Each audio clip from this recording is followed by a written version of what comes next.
You see her fighting for her life and screaming at the top of her lungs for help.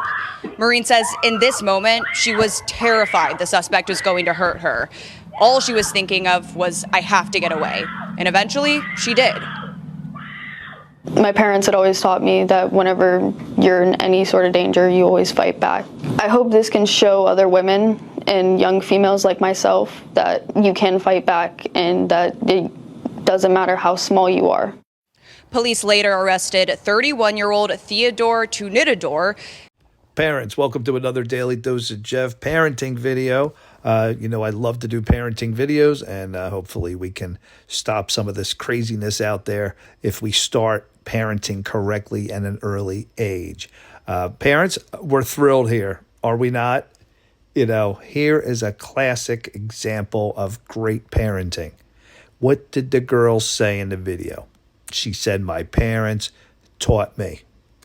What did that mean? That mean that the parents took time, they took energy, they've invested time, and did all the things necessary that a parent needs to do to prepare their child. If you've seen any of my other videos, parents, we talk about time. We talk about attention, giving the child attention. We know most of you guys do the necessities. You guys take care of the scholastics. You take care of the religion, taking them to church. The necessities, the family parties and all that stuff. This goes beyond that. What I'm talking about are the roots that the parents have instilled into this girl. And as she was kicking and fighting, what went through her mind were her parents. Do you see how important it is for you to be the central focus of your child's life? It was tremendous for this girl right here. If she had the wrong type of parenting, she may not have fought that man off. She had great parenting, that she thought of the parents right away, the time that they put into her and invested into her, the values that they instilled from an earlier age. It's beautiful, and it paid off. She got away from that creep, and he got arrested. And you never know. So what happens is she was the employee of that store, and the man tried to get away without purchasing merchandise, apparently, and she was giving him a hard time about whatever went on, and he grabs her, pulls her out of the store, and tries to pull her into the truck. All right? You don't know when your child is going to be dealt with a lunatic.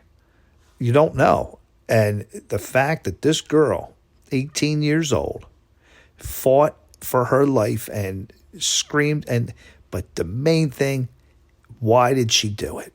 Because of the parents. In the interview, first thing she says, my parents taught me. Let me get through to you parents out there. We are not talking about the necessities, right? This goes beyond the necessities, parents. Now we got to take it to the next level. And the best time to start is at the early ages. When the children are born into this world, they are like sponges. I keep saying this. The early ages, they are so ready to listen.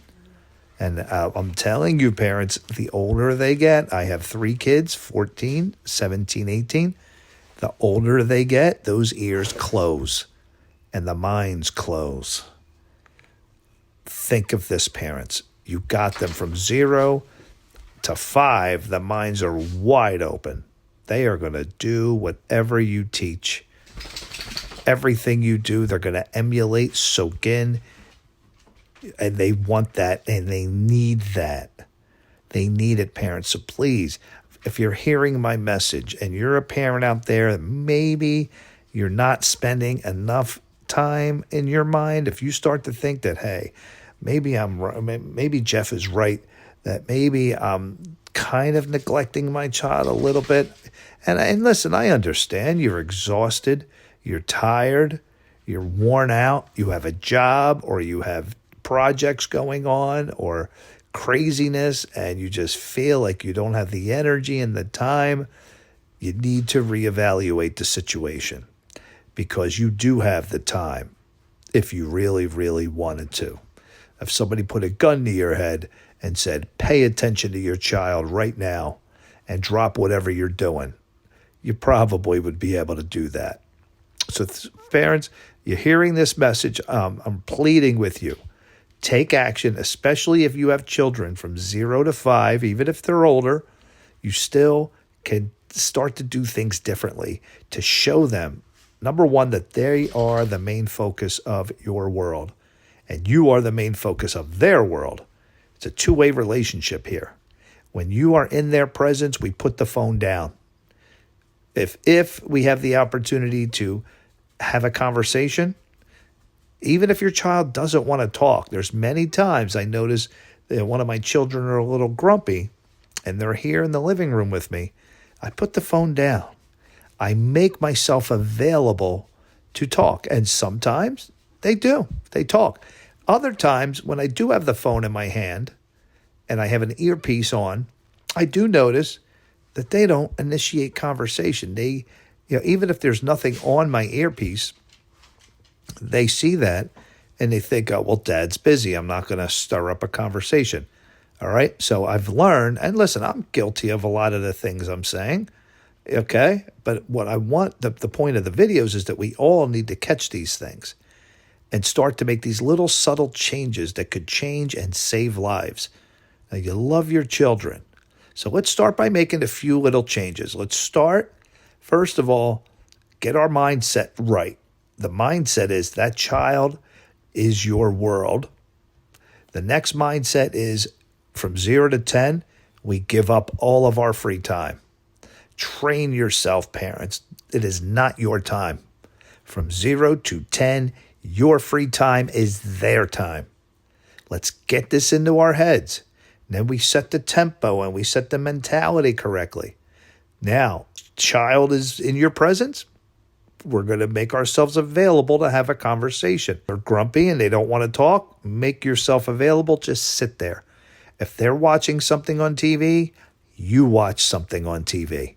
Stare at what they are. In other words, you're making investments into their world. If they're watching G.I. Joe, you sit there and watch G.I. Joe. And I do this. And it's not easy. I'm not saying it's not easy. And then ask a question. Hey, who's that character? What's he doing? Do this intentionally, because what you're doing is you're making deposits into your child, and the child's saying, well, mom or dad is asking me about my favorite show and the characters on my show. They're interested in what I'm interested in. And every time you do that, I want you to picture a virtual bucket. I am really big on buckets. These virtual buckets, I believe we are all born with virtual buckets.